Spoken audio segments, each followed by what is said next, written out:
TV Producciones presenta Grandes Accidentes Aéreos.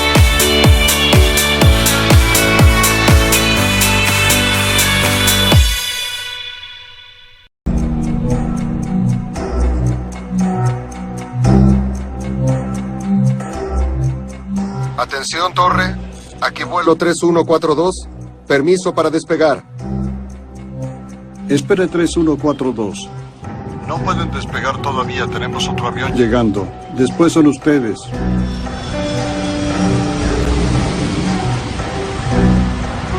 ¿Despegamos 1-2? Despegamos. Martes 31 de agosto de 1999.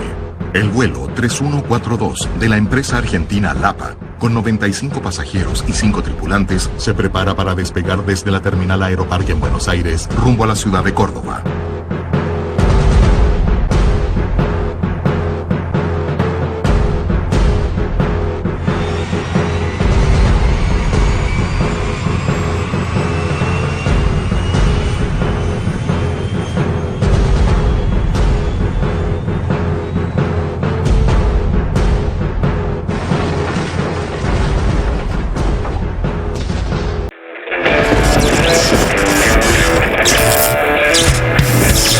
Grandes accidentes aéreos.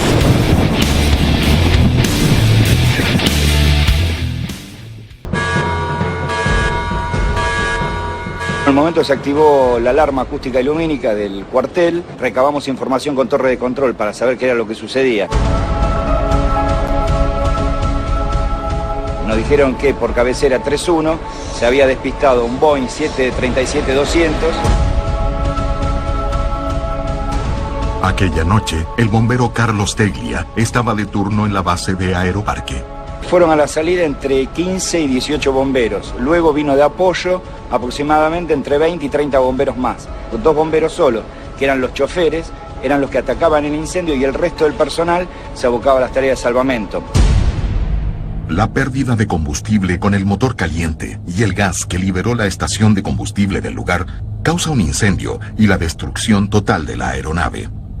Lo que más me impresionó fue la gente que se encontraba en ese momento atrapada en la nariz del avión, que eran alrededor de 15, 20 personas, que bueno, estaban atrapados entre las partes constitutivas del fuselaje, que bueno, esa gente hasta nos llegaba a agarrar de los pantalones y nos decían, por favor, sáqueme que nos estamos quemando.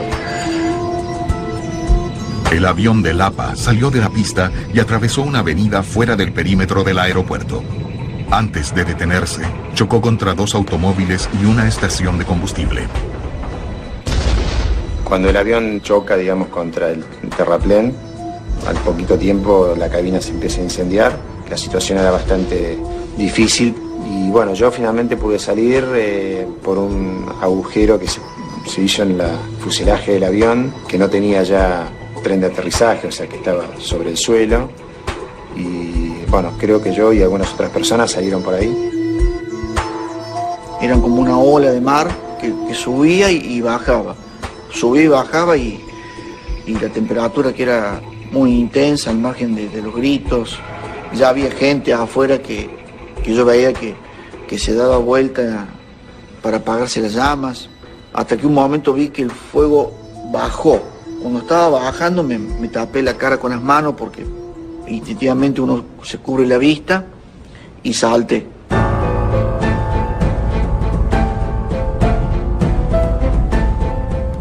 La mayoría de las personas a bordo del vuelo 3142 no tuvieron la misma suerte que Oscar y Rafael. Pero aún era imposible saber cuántas personas murieron en el accidente. No se sabía cuántos muertos había, era un enjambre de ambulancias, de bomberos, se veía todavía fuego y había mucha histeria. Millones de personas ven los noticieros y no se dan cuenta de que la tragedia también les había afectado a ellos.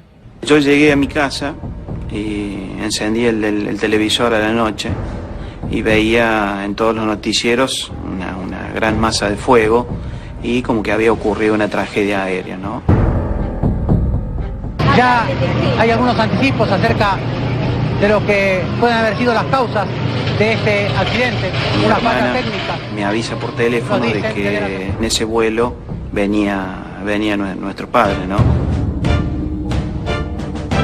Justamente, bueno, la desesperación de uno es de tratar de llamarlo por teléfono a su celular, pero bueno, fue así durante casi toda la noche, de tratar de comunicarme con él después de uno de los que vio en la televisión, ¿no? Durante toda la noche de saber si estaba o no estaba vivo. Vi la noticia por televisión. Cuando vi la magnitud del accidente, del incendio, inmediatamente bajé, tomé un taxi y traté de llegar a Aeroparque. El coronel Néstor Peliza fue designado por la JIAAC, la Junta de Investigaciones de Accidentes de la Aviación Civil, para liderar la investigación. Al llegar al lugar del accidente encuentra a otros miembros de la Junta. Ya había en ese momento 8 personas de la Junta, es decir, la Junta de Accidentes tiene un plan de llamada, pero antes de que se pusiera en ejecución el plan de llamada, como se había dado, este accidente ocurrió ahí en Aeroparque. Llegaron las empresas de televisión y demás rápidamente, ya se había enterado muchos y por eso nos encontramos ahí antes de ser llamados por la Junta. Como la aeronave accidentada era un Boeing fabricado en Estados Unidos, la NTSB es contactada para ayudar en la investigación.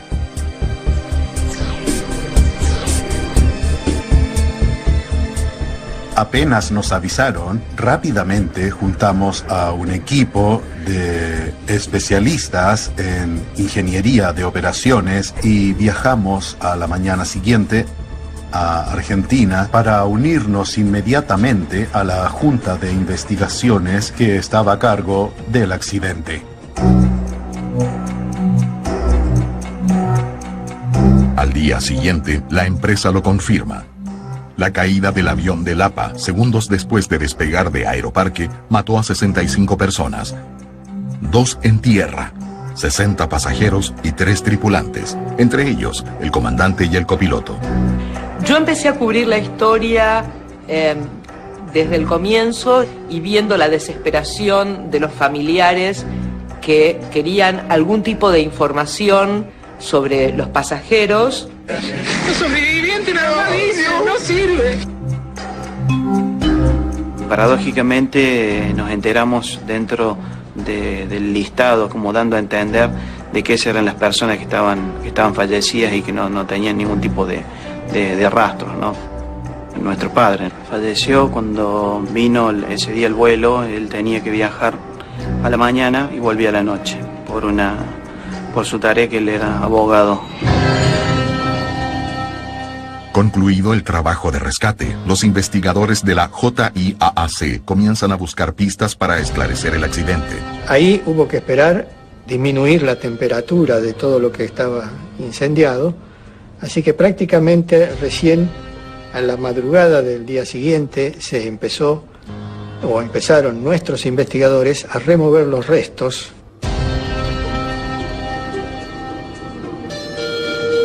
Lo primero que se busca son los registradores, el registrador de datos de vuelo y el registrador de voces de cabina.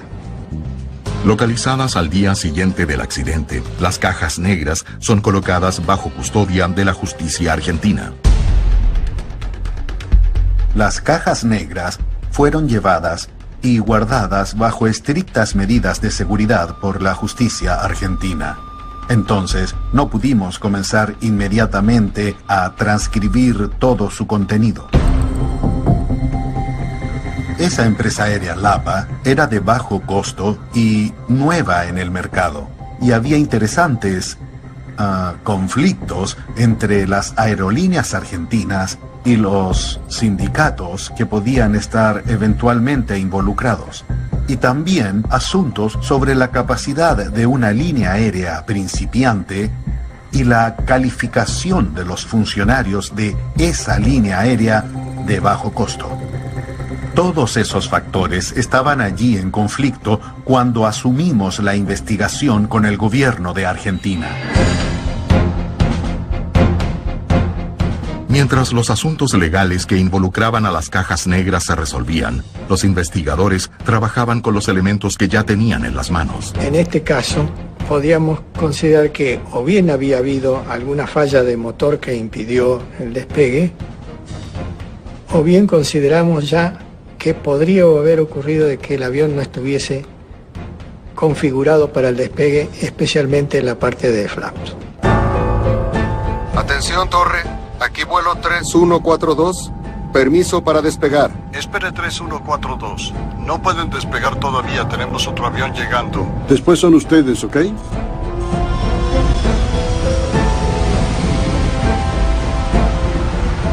¿Despegamos 1-2? Despegamos.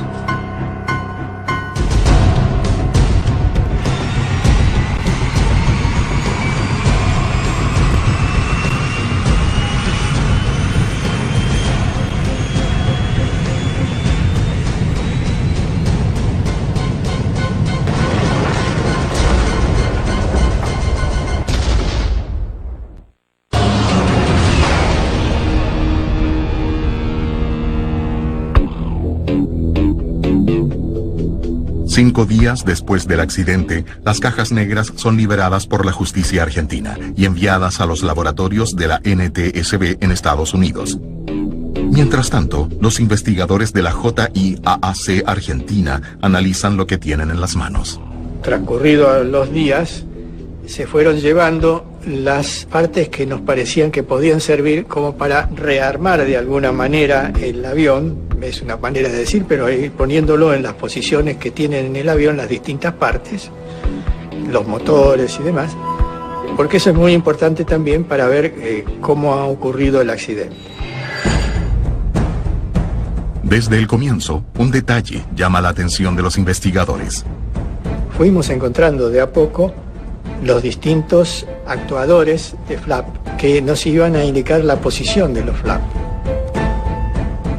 Ubicados en las alas y responsables por la sustentación del avión, los flaps son fundamentales al momento del despegue. Todos estaban en la posición de flap arriba. Eso ya nos dio una idea de que esa podía ser una de las principales causas. Los datos del avión también son minuciosamente revisados por el equipo de la Junta de Investigación.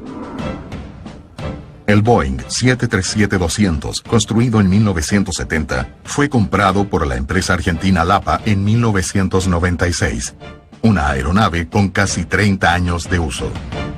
El avión estaba en buenas condiciones, a pesar de que sí, evidentemente era un diseño o era un avión que tenía muchos años de utilización. El avión estaba en buenas condiciones, había venido de una inspección en Brasil, una inspección Delta grande, y realmente no tenía problemas de arrastre técnicos de mantenimiento. El piloto Alejandro Camelo forma parte del Comité de Investigación de Accidentes de la Asociación de Pilotos de Líneas Aéreas de Argentina. Participó en una investigación extraoficial paralela a la de la JIAAC. Siempre ese comité, cuando hubo un accidente de línea aérea regular o no regular, y era de interés para sacar conclusiones, hizo una investigación paralela a la Junta de Investigación de Accidentes. Además de las dos investigaciones paralelas, el accidente de Lapa muestra otro elemento intrigante. Informes hechos por un expiloto de la empresa. Mi primera carta de advertencia es del 96. Ahí ya, cuando yo paré un avión que tenía dos horizontes artificiales inoperativos, de hecho, literalmente le ponía que la consecuencia, no solo previsible, sino inevitable, iba a ser un accidente protagonizado por un avión de Lapa. Yo sentí que había agotado todo, había avisado a la Fuerza Aérea, a las autoridades de la empresa, a mis compañeros, al sindicato. Yo ya no sabía a quién más avisarle.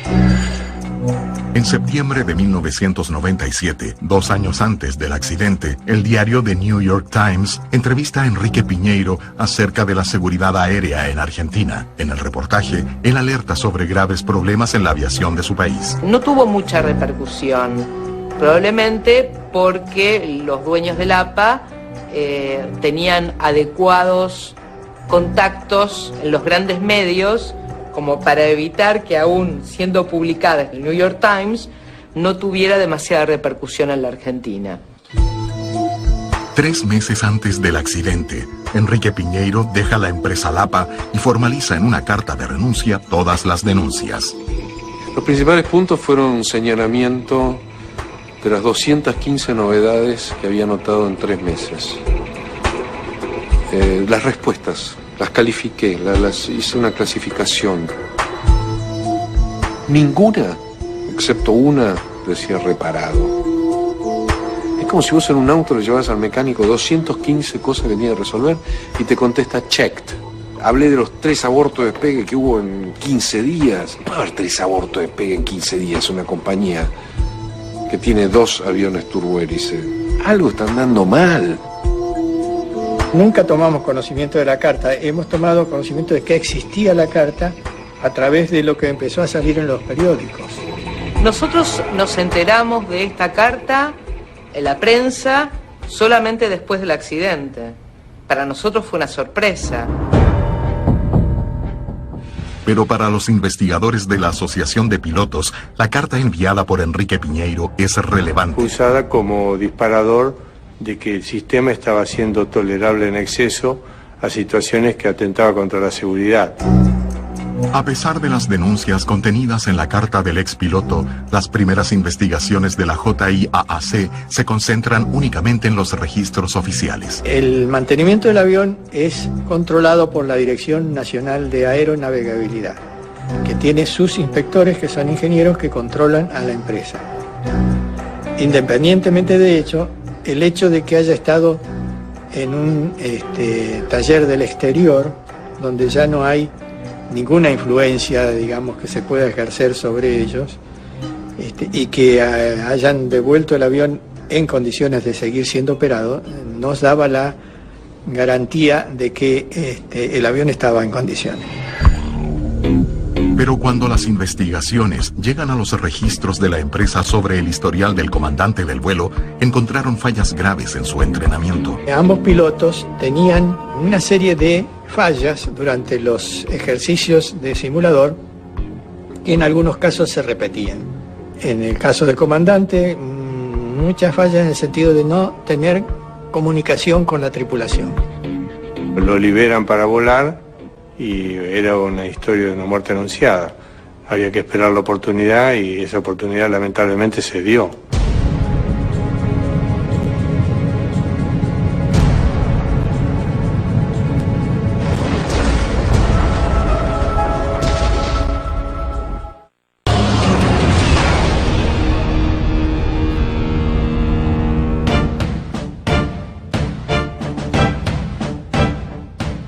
Las investigaciones del accidente del avión de la empresa argentina Lapa ya arrojan algunas evidencias de las posibles causas de la tragedia que mató a 65 personas.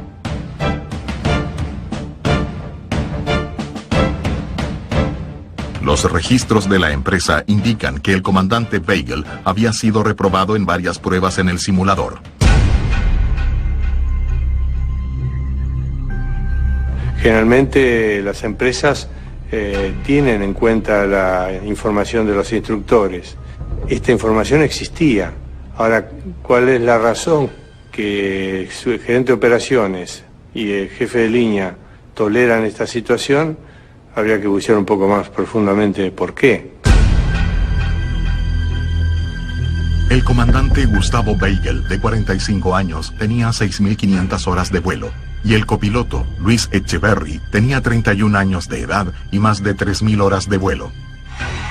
Posición para despegue. Moviéndose. Como ex miembro de la Comisión de Seguridad de la Asociación de Pilotos de Argentina, Enrique Piñeiro también tuvo acceso a los registros del comandante. Pero hay un registro técnico de simulador. Literalmente anotan: aleja por radial equivocado. O sea, en vez de salir por un radial, se va por el otro. O sea, se pierde. Le cuesta mantener parámetros de velocidad y altura. Velocidad y altura. O sea, tener el avión derecho. Es lo primero que aprendes en el aeroclub. No hace las listas no conoce las velocidades de flap, no cumple los briefings, no conoce el rol de evacuación. Y al fondo, vos decís, bueno, con todas estas indicaciones, ni de copiloto volás, te vas a tu casa. No, estándar menos. O sea, estándar, pero un poquito menos. Puede seguir volando comandante. Pero para los investigadores de la JIAAC, los instructores que evaluaban al comandante pueden haber sido influenciados por su personalidad. Y este piloto tenía características, el comandante tenía características muy especiales, es decir, era una persona muy hábil socialmente, de manera que podía engañar cuando realizó los cursos de manejo de los recursos de cabina. Salió felicitado, era una de las principales porque hacía las cosas bien. Compañero, no puede aprobar a nadie que no esté en condiciones. No, ahí no se le mira la cara a nadie. ¿Está o no está en condiciones? No hay ninguna otra consideración. Y si no está, no está. Y no debería volar. Punto. Basta. Y las primeras evidencias sobre posibles errores de la tripulación en el procedimiento de despegue comienzan a confirmarse con los datos extraídos de las cajas negras. Teníamos un ingeniero en sistemas y oficiales argentinos que fueron a la ciudad de Washington para analizar las grabaciones. Sus primeras impresiones fueron sorprendentes porque podían oír que el sistema de advertencia de configuración inadecuada para despegar estaba activado y era posible escuchar una conversación entre la tripulación que no indicaba que entendieran la alarma y tomaran medidas para abortar el vuelo. No sé qué es lo que pasa. Moviéndose. Pero está todo bien. Además de la señal de alerta para abortar el despegue, que parece haber sido ignorada por la tripulación, otro dato llama la atención. También teníamos indicaciones de las cajas negras de que los flaps estaban en posición hacia arriba. Nunca los ubicaron en la posición de despegue. Entonces, inmediatamente supimos por las cajas negras qué había sucedido, ya que el despegue no había sido efectuado con la configuración estándar. Las informaciones sobre la posición de los flaps encontrados en las cajas negras del Boeing refuerzan lo que los equipos en terreno ya sospechaban. Quedamos particularmente interesados en esa aeronave porque descubrimos que los flaps estaban retraídos.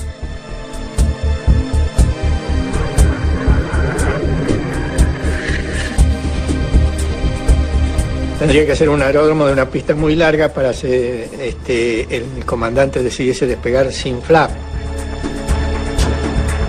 Pero aún así, normalmente se pone el flap. Así que en la lista de control de procedimientos está indicado flap. Y eso es porque, de alguna manera, hay que ponerlo para poder tener más sustentación en el despegue.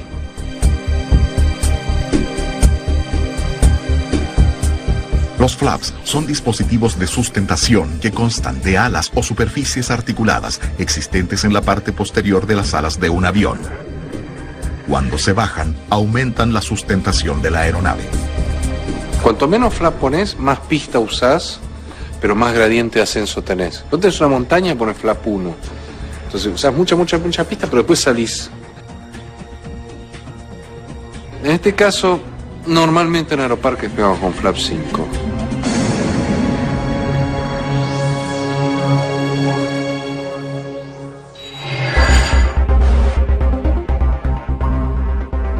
El contenido de la grabadora de voz revela serios problemas de comportamiento de la tripulación dentro de la cabina. Inicialmente de las que otorgó la Junta de Investigación de Accidentes, pero logramos tener una cinta original y hicimos después un trabajo mucho más técnico con técnicos de Sony acá en Argentina, donde aparecieron un montón de expresiones que en la original no se sabían. Y eso no cabe ninguna duda que ayuda a hacer el escenario de lo que estaba ocurriendo en el momento del accidente. Esos detalles de las conversaciones registradas en la grabadora de voz eran cada vez más sorprendentes. Hay uno soltero. ¿Qué? ¿Te interesa? Oh, sí. Ah, pero no me dijiste cuál es ese. Pero no lo conocen. Oh. No es de acá. Nada que ver. Ah.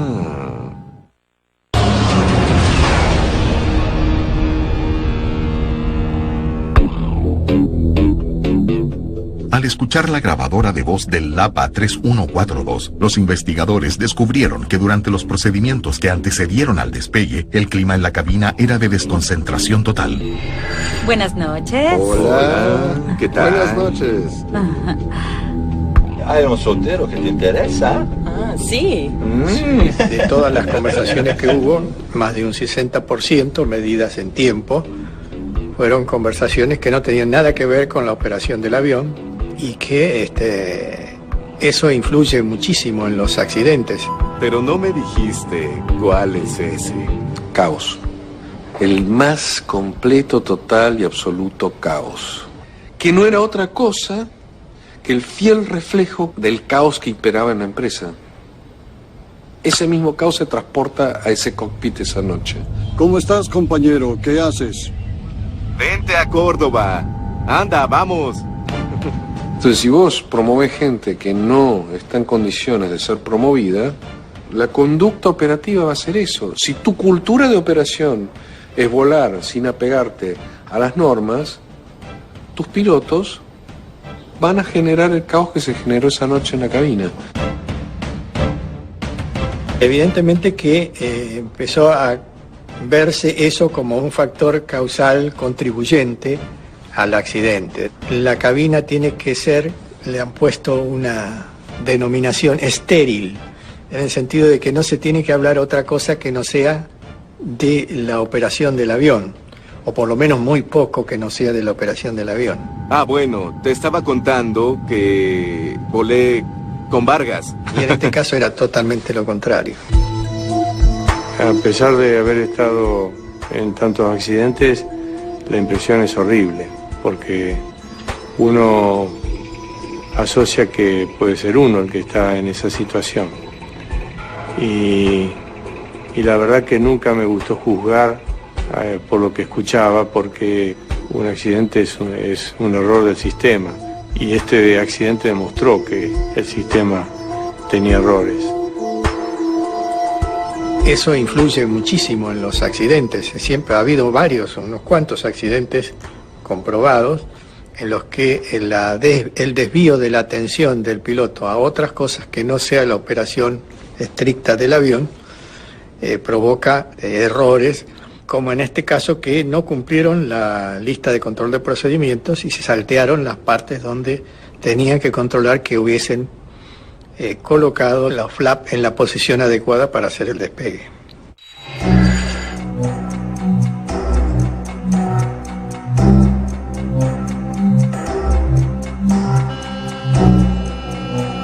El hecho de que la tripulación haya ignorado la alarma que sonaba en la cabina al momento del despegue también causa sorpresa en los investigadores.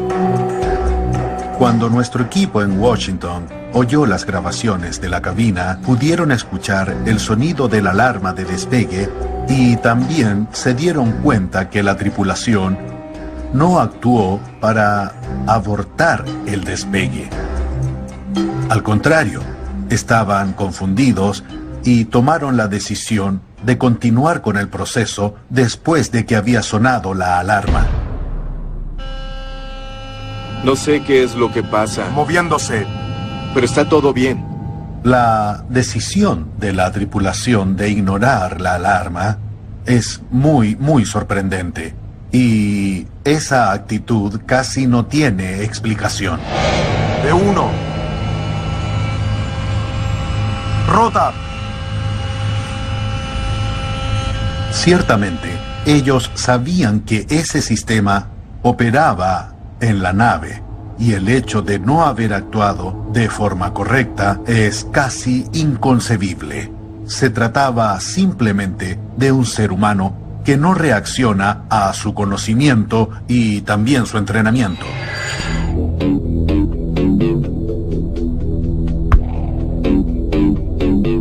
Con Con la investigación en su etapa final, la JIAAC y la Asociación de Pilotos de Argentina difieren con respecto a las causas del accidente. En este caso, la causa principal del accidente fue que no se accionaron los flaps en la posición debida para poder realizar el despegue. Unido a esto está la indisciplina de los pilotos de no detener el despegue, ni bien sintieron la alarma de configuración, y continuar el despegue hasta el extremo de querer hacerlo y no poder detener el avión dentro de la pista. No sé qué es lo que pasa. 80 nudos. Pero está todo bien. Se simplifica la verdad. ¿Es simplemente el piloto el único responsable de lo que pasa? La investigación de la Fuerza Aérea se centró exclusivamente en los errores del piloto. Y esto es una equivocación, porque el error, si bien puede ser atribuido al piloto en este caso, no es la única causal del accidente. Decir que fue solamente un error del piloto es mirar una foto y no mirar la película completa.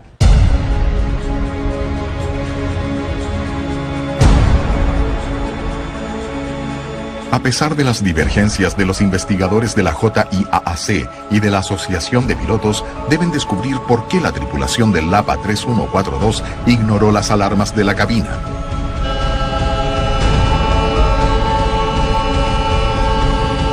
No sé qué es lo que pasa. Moviéndose. Pero está todo bien.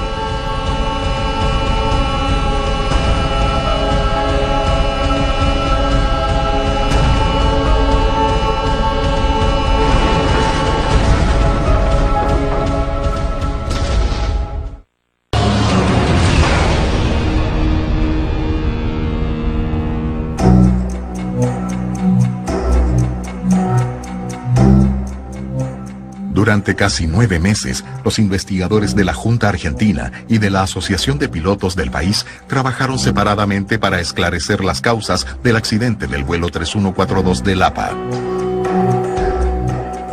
Para la JIAAC, la conducta inadecuada de la tripulación es la principal causa. Pero todavía no está claro por qué los pilotos ignoraron la alarma de la cabina y no abortaron el despegue. No sé qué es lo que pasa. Moviéndose. 80 nudos. Pero está todo bien. Rota. El piloto durante el despegue dijo varias veces, sí, no sé qué es lo que pasa, pero está todo bien. Es decir, que como si no relacionara la alarma que escuchaba, que evidentemente la escuchaba, con alguna falla del avión o de la preparación del avión para el despegue.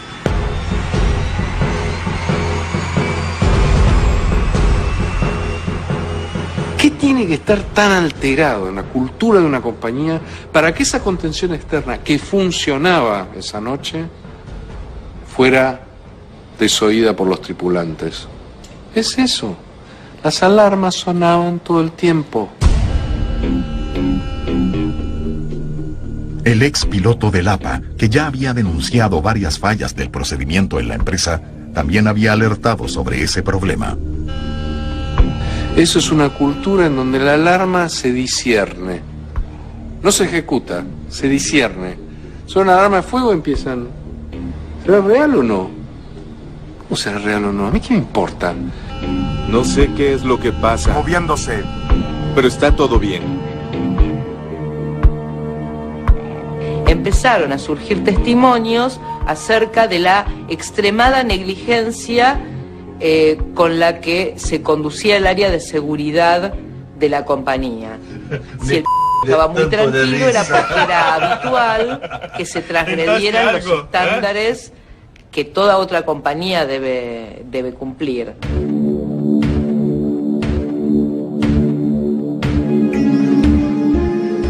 Lo dijimos en el informe, que si Weigel estaría vivo, seguramente estaría procesado. Y nosotros no íbamos a hacer nada por cambiar su estado ante la justicia. Lo que lamentamos es que se simplifique el accidente del APA en la tripulación. Hay muchos elementos de juicio para saber que hay otros responsables que pudieran haberlo evitado. y no lo hicieron. El informe final de la JIAAC apunta a los factores que contribuyeron para el accidente: falta de disciplina de los tripulantes, exceso de conversaciones ajenas al vuelo, el no reconocimiento de la alarma sonora que indicaba que no habían bajado los flaps. O sea, según la Comisión de Investigación Oficial, la JIAAC, hubo fallas humanas. El error, digamos, del piloto lo calificamos como indisciplina, pero eso tiene que haber estado influenciado por otros factores. Indisciplina en el sentido de que si se tiene la alarma en el momento de iniciar el despegue, lo lógico es detener el despegue y ver qué ocurre, por qué está sonando esa alarma. D1. Rota.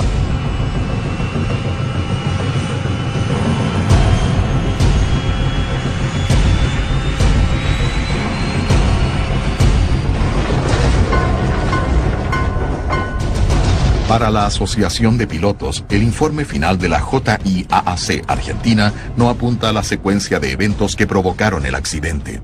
Básicamente que ellos no analizan nada más que lo ocurrido y terminan su investigación en la tripulación. El principal factor que contribuyó para que ocurriera el accidente es probablemente la falta de práctica de administración de la empresa. Simplemente no tenía el estándar de calidad elevado y el gobierno de Argentina, como no estaba dentro de las operaciones de esa nueva empresa de bajo costo, en ningún momento exigió un desempeño más elevado, algo que espera el público que viaja. Más de una década después del accidente, ¿qué cambió en la aviación argentina?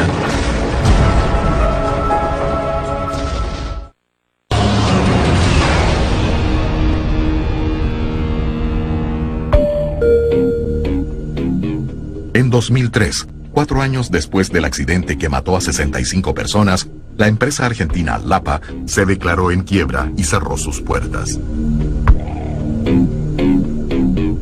En 2007, el control de la aviación civil salió de la mano de los militares y pasó a la ANAC, un organismo subordinado al Ministerio de Infraestructura. Cambios como estos volvieron más segura la aviación civil en Argentina. Muy poco. Está la esperanza con el cambio de haberle pasado la aviación civil a administración civil, que es más fácil exigir un cambio o un error a un político que a una corporación militar. Y creo que va a ser mucho más productivo en el sentido del diálogo, donde de alguna manera estas inquietudes pueden ser escuchadas. No sé si serán tomadas en cuenta, pero por lo menos escuchadas. En general, toda la aviación en todo el mundo cada vez está más segura, porque los elementos son mejores, los aviones son mejores, todo va mejorando y entonces la seguridad aumenta. Estamos igual que antes del accidente, en manos de ineptos, corruptos, un sistema que no ha mejorado, no ha hecho ningún cambio, y la verdad que es triste, porque no aprendemos. Con certeza, muchas cosas cambiaron para hacer la aviación en Argentina más segura. Creo que el cambio al control civil del espacio aéreo, que tiene relación con la ANAC, la Autoridad Aeronáutica, que cambia de una estructura militar a una estructura civil, es algo bien positivo. Y sé que la Junta de Investigaciones es mucho más profesional de lo que era en el pasado. Para la Asociación de Pilotos, el mayor avance ocurrió en la fiscalización. Después del accidente, eso sí, generó en el Comando Regional de esa época y hoy en la ANAC una fiscalización mucho más severa. Algunos cambios se produjeron, donde marcaron que no tenían idoneidad los inspectores para evaluar de cuál era el estado de instrucción de las compañías. Y hoy por hoy se logró que los inspectores sean expilotos que volaron esos aviones, estén entrenados en simulador y por supuesto tengan la idoneidad para poder observar si está uno en condiciones o ha logrado la habilidad requerida para el cargo que le van a otorgar. Lo ideal a nivel mundial es que tanto la Junta de Investigación de Accidentes, como sucede en otros países, de hecho, le dé lugar a las asociaciones que representan los damnificados. Podremos tener una diferencia de opinión, pero creo que el trabajo, digamos, ideal para mí sería que se trabaje en conjunto. En el caso del vuelo 3142, una acción hecha por los familiares de las víctimas contra la empresa Lapa exigió nuevas investigaciones por parte de la justicia civil y llevó al banquillo de los acusados a los dueños de la empresa. El juicio de Lapa, el juicio oral, final de Lapa demoró en llegar 10 años. Un proceso que usualmente hubiera demorado 1 año y medio o 2 años en llegar, colocando recurso judicial tras recurso judicial, fueron absueltos porque el delito había prescripto. Es decir, había pasado demasiado tiempo desde la presunta comisión del delito hasta que llegó la justicia. Justicia que finalmente no llegó, porque fueron declarados inocentes y están en sus casas. Y hay más de 60 muertos en la Argentina y se supone que nadie es responsable de esto.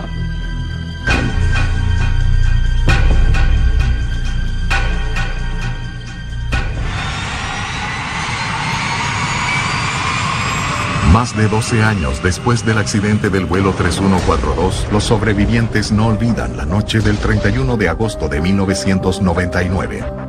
Los daños que tuve fueron quemaduras casi en el 40% de mi cuerpo, así que tuve después una larga estadía en el hospital, digamos, ¿no? Así que estuve más de 3 meses en el hospital y después muchos meses de recuperación, ¿no? Me derivaron a una clínica donde estuve 1 mes y medio internado, donde me hicieron las primeras curaciones, que es el reemplazo de la piel, la limpieza de todas las escorias, de todas las posibles infecciones que hay debajo de la piel, y comenzaron las cirugías de los primeros injertos. Hoy en día no subir un avión es bastante complicado, digamos. Para determinadas cosas se hace muy difícil, ¿no? Así que no, tengo que aceptar que la primera vez fue duro, pero después lo hice y bueno, trato generalmente de cuando elijo una línea aérea, tratar de aquellas que están mejor conceptuadas en el mercado. Aunque ninguna, supongo yo, que puede tener el 100% de seguridad, pero he vuelto a volar y bueno, lo he hecho bastantes veces y he, digamos, podido pasar ese umbral, digamos.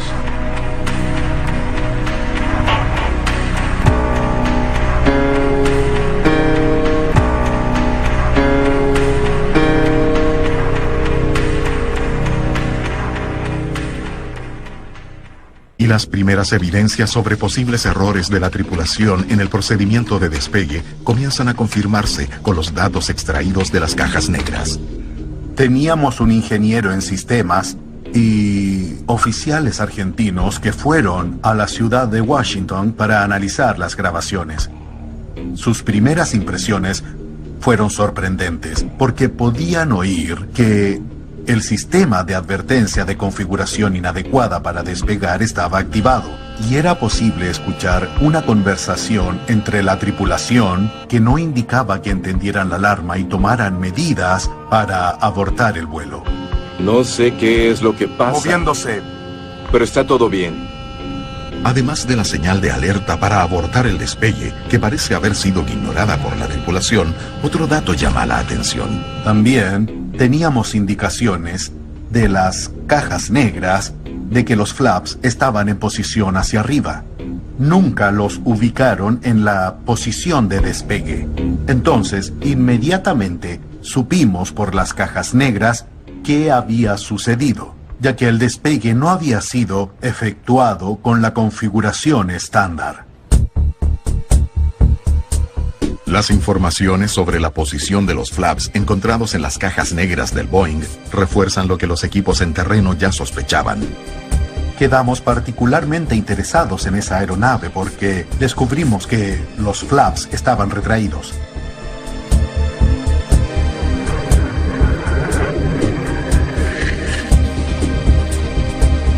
Tendría que ser un aeródromo de una pista muy larga para que el comandante decidiese despegar sin flap. Pero aún así, normalmente se pone el flap.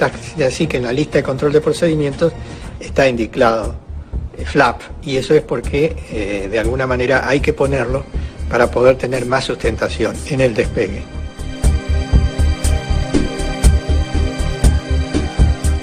Los flaps son dispositivos de sustentación que constan de alas o superficies articuladas existentes en la parte posterior de las alas de un avión.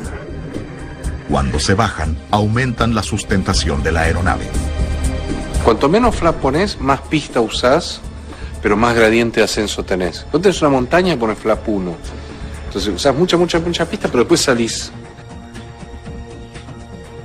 En este caso, normalmente en aeroparques pegamos con flap 5.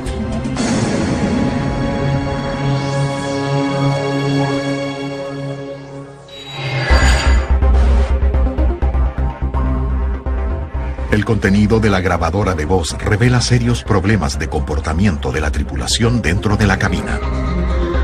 Inicialmente de las que otorgó la Junta de Investigación de Accidentes, pero logramos tener una cinta original y hicimos después un trabajo mucho más técnico con técnicos de Sony acá en Argentina, donde aparecieron un montón de expresiones que en la original no se sabían. Y eso no cabe ninguna duda que ayuda a hacer el escenario de lo que estaba ocurriendo en el momento del accidente. Esos detalles de las conversaciones registradas en la grabadora de voz eran cada vez más sorprendentes. Hay uno soltero, ¿qué? ¿Te interesa? Oh, sí. Ah, pero no me dijiste cuál es ese. Pero no lo conocen. No es de acá. Nada que ver.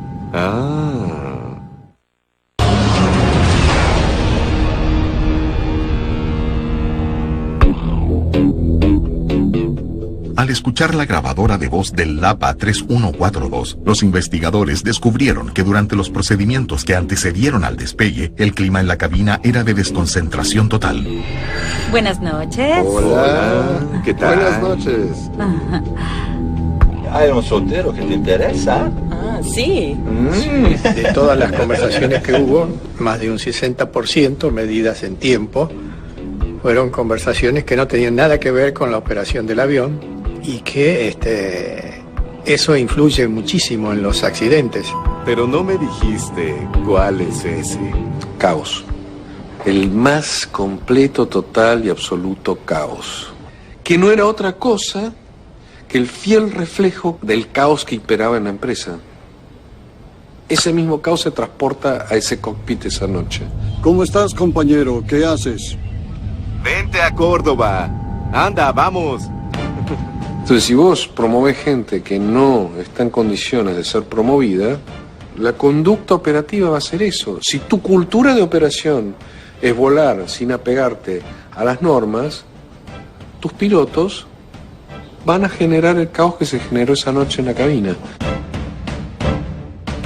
Evidentemente que empezó a verse eso como un factor causal contribuyente al accidente. La cabina tiene que ser, le han puesto una denominación estéril, en el sentido de que no se tiene que hablar otra cosa que no sea de la operación del avión, o por lo menos muy poco que no sea de la operación del avión. Ah, bueno, te estaba contando que volé con Vargas. Y en este caso era totalmente lo contrario. A pesar de haber estado en tantos accidentes, la impresión es horrible, porque uno asocia que puede ser uno el que está en esa situación. Y la verdad que nunca me gustó juzgar por lo que escuchaba, porque un accidente es un error del sistema. Y este accidente demostró que el sistema tenía errores. Eso influye muchísimo en los accidentes. Siempre ha habido unos cuantos accidentes comprobados en los que el desvío de la atención del piloto a otras cosas que no sea la operación estricta del avión provoca errores, como en este caso que no cumplieron la lista de control de procedimientos y se saltearon las partes donde tenían que controlar que hubiesen colocado la flap en la posición adecuada para hacer el despegue.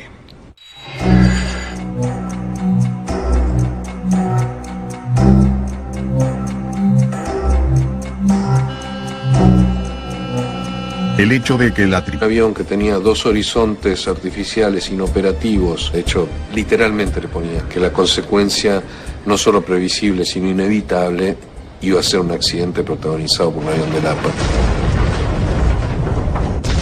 Yo sentí que había agotado todo, había avisado a la Fuerza Aérea, a las autoridades de la empresa, a mis compañeros, al sindicato. Yo ya no sabía a quién más avisarle.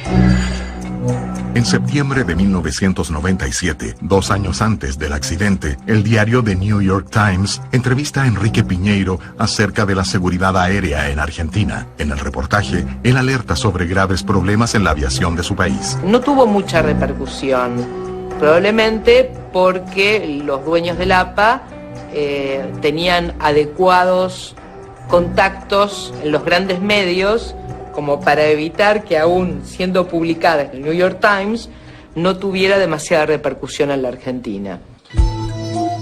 3 meses antes del accidente, Enrique Piñeiro deja la empresa Lapa y formaliza en una carta de renuncia todas las denuncias. Los principales puntos fueron un señalamiento de las 215 novedades que había notado en 3 meses. Las respuestas. Las califiqué, hice una clasificación. Ninguna, excepto una, decía reparado. Es como si vos en un auto le llevas al mecánico 215 cosas que tiene que resolver y te contesta checked.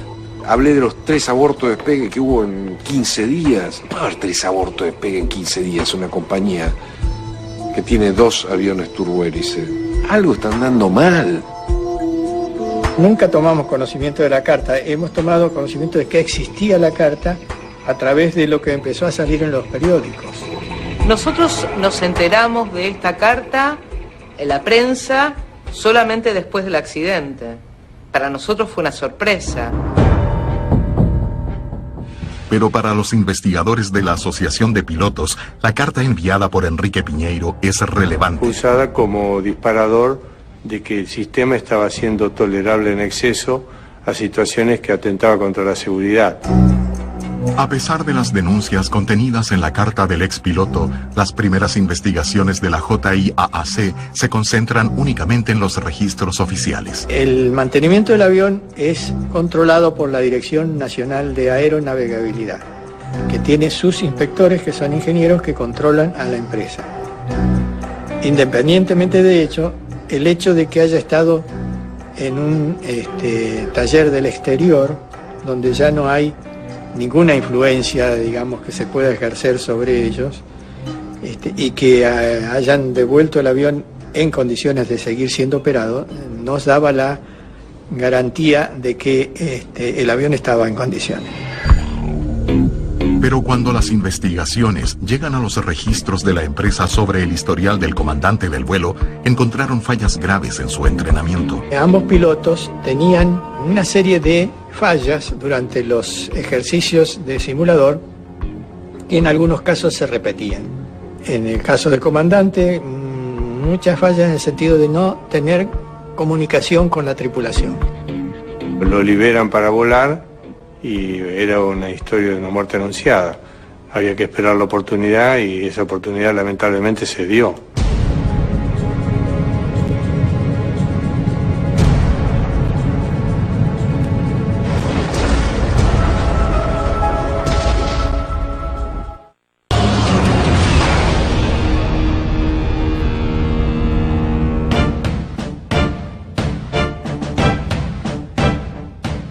Las investigaciones del accidente del avión de la empresa argentina Lapa ya arrojan algunas evidencias de las posibles causas de la tragedia que mató a 65 personas.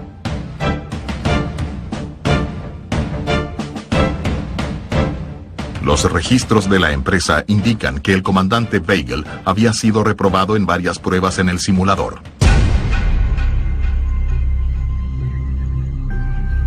Generalmente las empresas tienen en cuenta la información de los instructores. Esta información existía. Ahora, ¿cuál es la razón que el gerente de operaciones y el jefe de línea toleran esta situación? Habría que buscar un poco más profundamente por qué.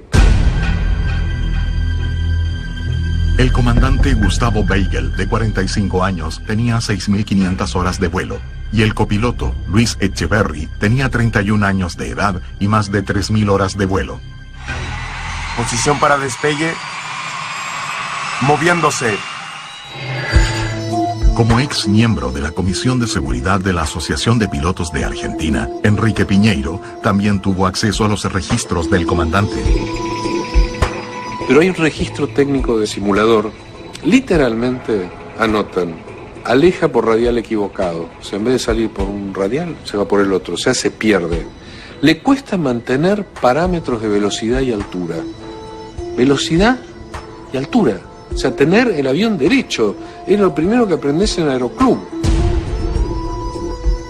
No hace las listas. No conoce las velocidades de flap. No cumple los briefings.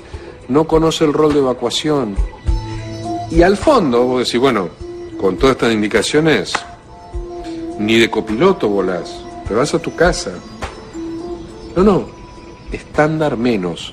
O sea, estándar, pero un poquito menos. Puedes seguir volando comandante. Pero para los investigadores de la JIAAC, los instructores que evaluaban al comandante pueden haber sido influenciados por su personalidad. Y este piloto tenía características, el comandante tenía características muy especiales, es decir, era una persona muy hábil socialmente, de manera que podía engañar cuando realizó los cursos de manejo de los recursos de cabina. Salió felicitado, era una de las principales porque hacía las cosas bien. Compañero, no puede aprobar a nadie que no esté en condiciones. No, ahí no se le mira la cara a nadie. ¿Está o no está en condiciones? No hay ninguna otra consideración. Y si no está, no está. Y no debería volar. Punto. Basta. Mente a la Junta de Investigaciones que estaba a cargo del accidente. Al día siguiente, la empresa lo confirma. La caída del avión de Lapa, segundos después de despegar de Aeroparque, mató a 65 personas. 2 en tierra, 60 pasajeros y 3 tripulantes, entre ellos el comandante y el copiloto. Yo empecé a cubrir la historia desde el comienzo y viendo la desesperación de los familiares que querían algún tipo de información sobre los pasajeros. ¡Los sobrevivientes no sirve! Paradójicamente nos enteramos dentro del listado, como dando a entender de que esas eran las personas que estaban fallecidas y que no tenían ningún tipo de rastros, ¿no? Nuestro padre falleció cuando vino ese día el vuelo. Él tenía que viajar a la mañana y volvía a la noche por su tarea, que él era abogado. Concluido el trabajo de rescate, los investigadores de la JIAAC comienzan a buscar pistas para esclarecer el accidente. Ahí hubo que esperar disminuir la temperatura de todo lo que estaba incendiado, así que prácticamente recién a la madrugada del día siguiente empezaron nuestros investigadores a remover los restos.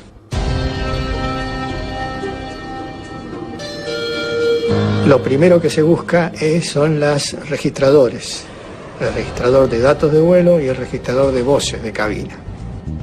Localizadas al día siguiente del accidente, las cajas negras son colocadas bajo custodia de la justicia argentina. Las cajas negras fueron llevadas y guardadas bajo estrictas medidas de seguridad por la justicia argentina. Entonces, no pudimos comenzar inmediatamente a transcribir todo su contenido. Esa empresa aérea Lapa era de bajo costo y nueva en el mercado, y había interesantes conflictos entre las aerolíneas argentinas y los sindicatos que podían estar eventualmente involucrados, y también asuntos sobre la capacidad de una línea aérea principiante y la calificación de los funcionarios de esa línea aérea de bajo costo. Todos esos factores estaban allí en conflicto cuando asumimos la investigación con el gobierno de Argentina. Mientras los asuntos legales que involucraban a las cajas negras se resolvían, los investigadores trabajaban con los elementos que ya tenían en las manos. En este caso, podíamos considerar que o bien había habido alguna falla de motor que impidió el despegue, o bien consideramos ya que podría haber ocurrido de que el avión no estuviese configurado para el despegue, especialmente en la parte de flaps. Atención, torre. Aquí vuelo 3142. Permiso para despegar. Espere 3142. No pueden despegar todavía, tenemos otro avión llegando. Después son ustedes, ¿ok?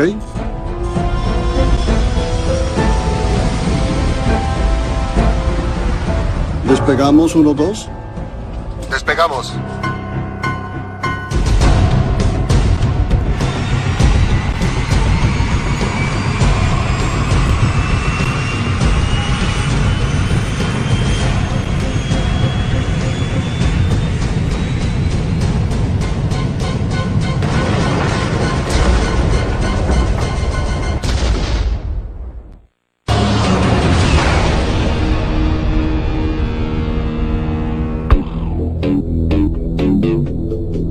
Cinco días después del accidente, las cajas negras son liberadas por la justicia argentina y enviadas a los laboratorios de la NTSB en Estados Unidos. Mientras tanto, los investigadores de la JIAAC Argentina analizan lo que tienen en las manos.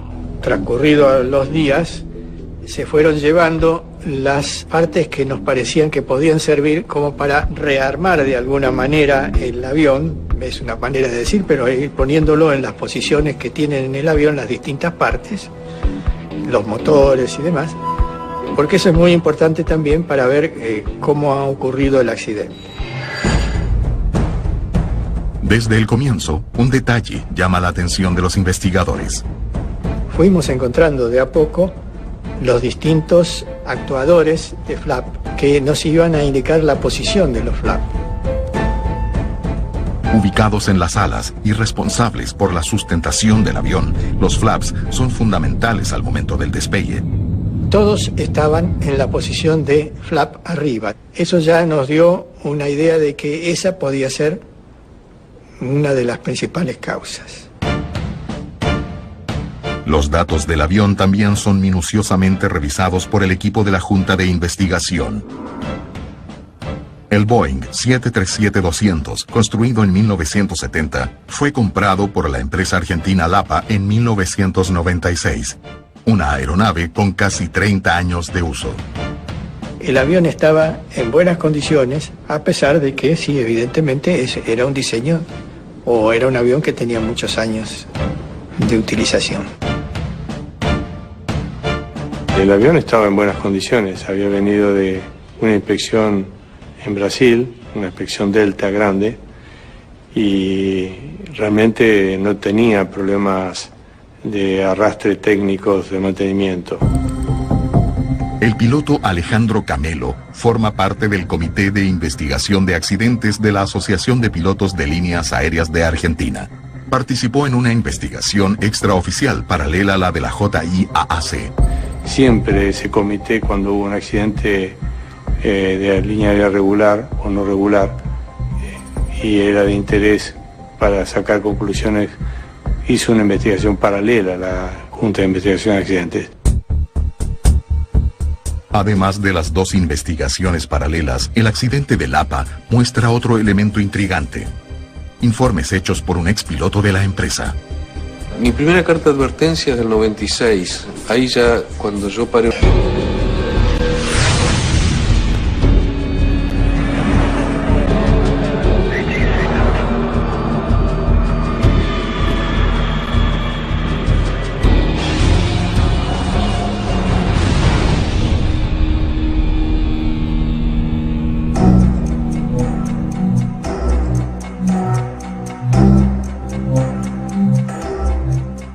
Atención, torre. Aquí vuelo 3142. Permiso para despegar. Espere 3142. No pueden despegar todavía, tenemos otro avión. Llegando. Después son ustedes.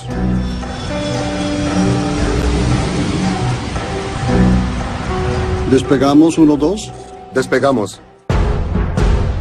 Martes 31 de agosto de 1999. El vuelo 3142 de la empresa argentina Lapa, con 95 pasajeros y 5 tripulantes, se prepara para despegar desde la terminal Aeroparque en Buenos Aires, rumbo a la ciudad de Córdoba.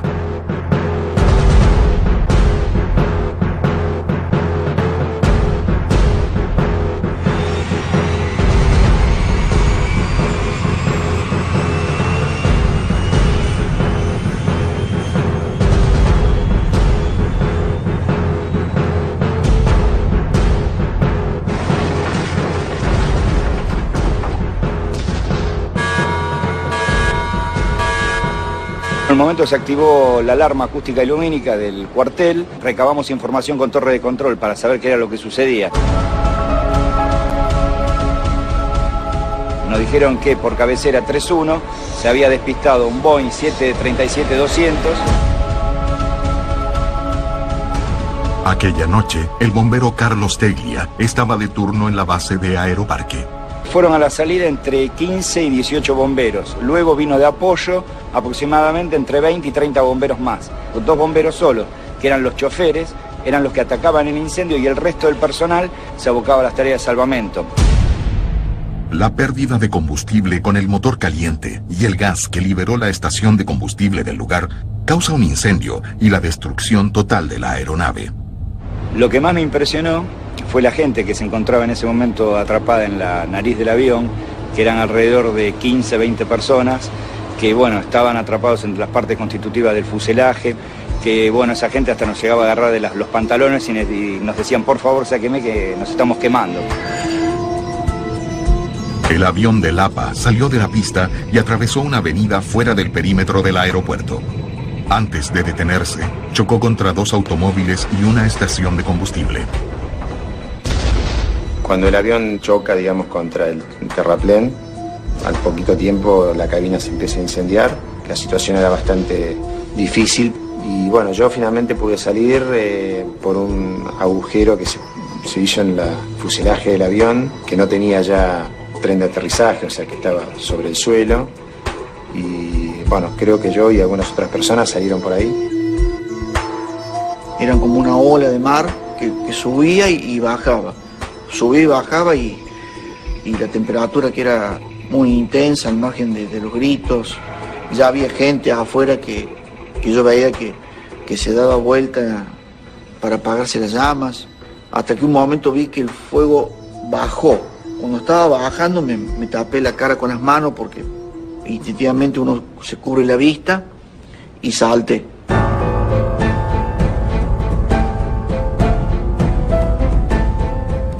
La mayoría de las personas a bordo del vuelo 3142 no tuvieron la misma suerte que Oscar y Rafael. Pero aún era imposible saber cuántas personas murieron en el accidente. No se sabía cuántos muertos había, era un enjambre de ambulancias, de bomberos, se veía todavía fuego y había mucha histeria.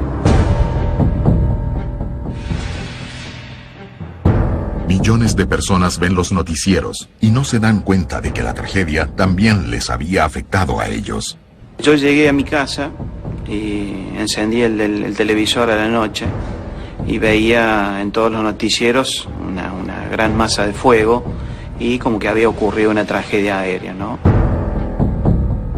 Ya hay algunos anticipos acerca de lo que pueden haber sido las causas de este accidente, una falla técnica. Me avisa por teléfono de que en ese vuelo venía nuestro padre, ¿no?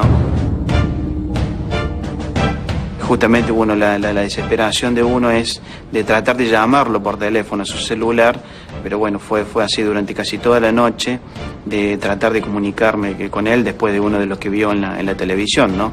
Durante toda la noche de saber si estaba o no estaba vivo. Vi la noticia por televisión.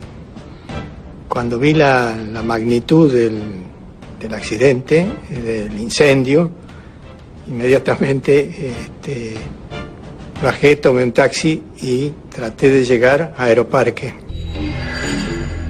El coronel Néstor Peliza fue designado por la JIAAC, la Junta de Investigaciones de Accidentes de la Aviación Civil, para liderar la investigación. Al llegar al lugar del accidente encuentra a otros miembros de la Junta. Ya había en ese momento 8 personas de la Junta, es decir, la Junta de Accidentes tiene un plan de llamada, pero antes de que se pusiera en ejecución el plan de llamada, como se había dado, este accidente ocurrió ahí en Aeroparque. Llegaron las empresas de televisión y demás rápidamente, ya se había enterado muchos y por eso nos encontramos ahí antes de ser llamados por la Junta. Como la aeronave accidentada era un Boeing fabricado en Estados Unidos, la NTSB es contactada para ayudar en la investigación.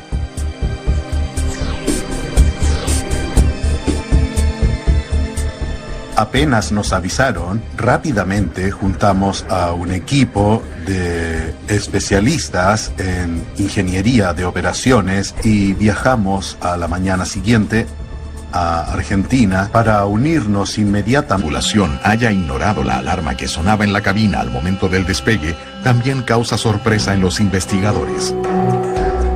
Cuando nuestro equipo en Washington oyó las grabaciones de la cabina, pudieron escuchar el sonido de la alarma de despegue y también se dieron cuenta que la tripulación no actuó para abortar el despegue. Al contrario, estaban confundidos y tomaron la decisión de continuar con el proceso después de que había sonado la alarma. No sé qué es lo que pasa. Moviéndose. Pero está todo bien. La decisión de la tripulación de ignorar la alarma es muy sorprendente. Y esa actitud casi no tiene explicación. De uno. Rota. Ciertamente, ellos sabían que ese sistema operaba en la nave y el hecho de no haber actuado de forma correcta es casi inconcebible. Se trataba simplemente de un ser humano que no reacciona a su conocimiento y también su entrenamiento.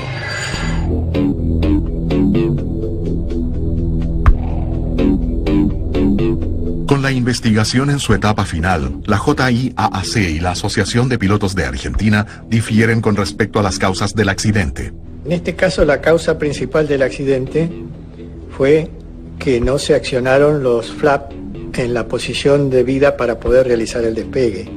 Unido a esto está la indisciplina de los pilotos de no detener el despegue, ni bien sintieron la alarma de configuración, y continuar el despegue hasta el extremo de querer hacerlo y no poder detener el avión dentro de la pista. No sé qué es lo que pasa. 80 nudos. Pero está todo bien. Se simplifica la verdad. ¿Es simplemente el piloto el único responsable de lo que pasa? La investigación de la Fuerza Aérea se centró exclusivamente en los errores del piloto. Y esto es una equivocación, porque el error, si bien puede ser atribuido al piloto en este caso, no es la única causal del accidente. Decir que fue solamente un error del piloto es mirar una foto y no mirar la película completa.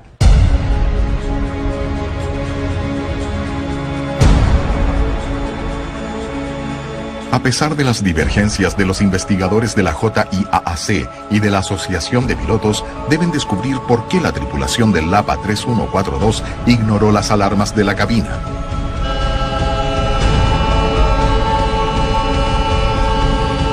No sé qué es lo que pasa. Moviéndose. Pero está todo bien.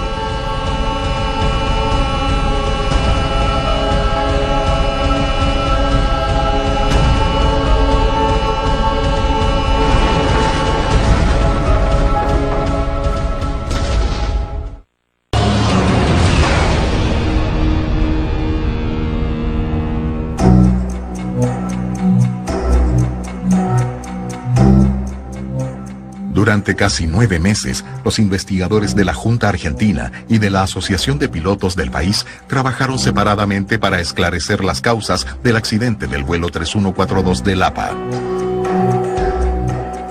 Para la JIAAC, la conducta inadecuada de la tripulación es la principal causa. Pero todavía no está claro por qué los pilotos ignoraron la alarma de la cabina y no abortaron el despegue. No sé qué es lo que pasa. Moviéndose. 80 nudos. Pero está todo bien. Rota. El piloto durante el despegue dijo varias veces, sí, no sé qué es lo que pasa, pero está todo bien. Es decir, que como si no relacionara la alarma que escuchaba, que evidentemente la escuchaba, con alguna falla del avión o de la preparación del avión para el despegue.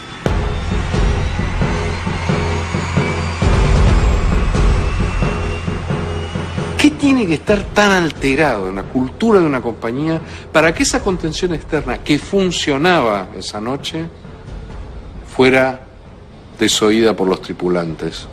Es eso. Las alarmas sonaban todo el tiempo. El ex piloto de Lapa, que ya había denunciado varias fallas del procedimiento en la empresa, también había alertado sobre ese problema. Eso es una cultura en donde la alarma se discierne. No se ejecuta, se discierne. Suena una alarma de fuego y empiezan. ¿Será real o no? ¿Cómo será real o no? ¿A mí qué me importa? No sé qué es lo que pasa. Moviéndose. Pero está todo bien. Empezaron a surgir testimonios acerca de la extremada negligencia con la que se conducía el área de seguridad de la compañía. Si el estaba muy tranquilo era porque era habitual que se transgredieran los estándares que toda otra compañía debe cumplir.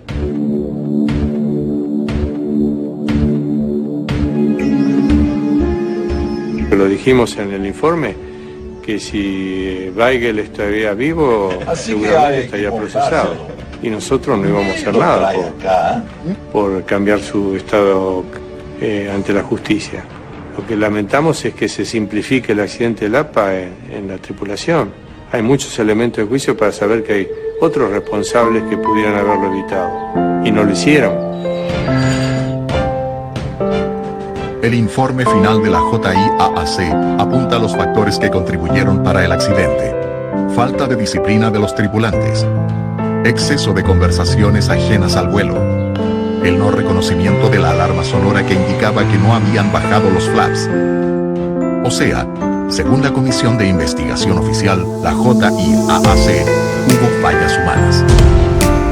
El error, digamos, del piloto lo calificamos como indisciplina.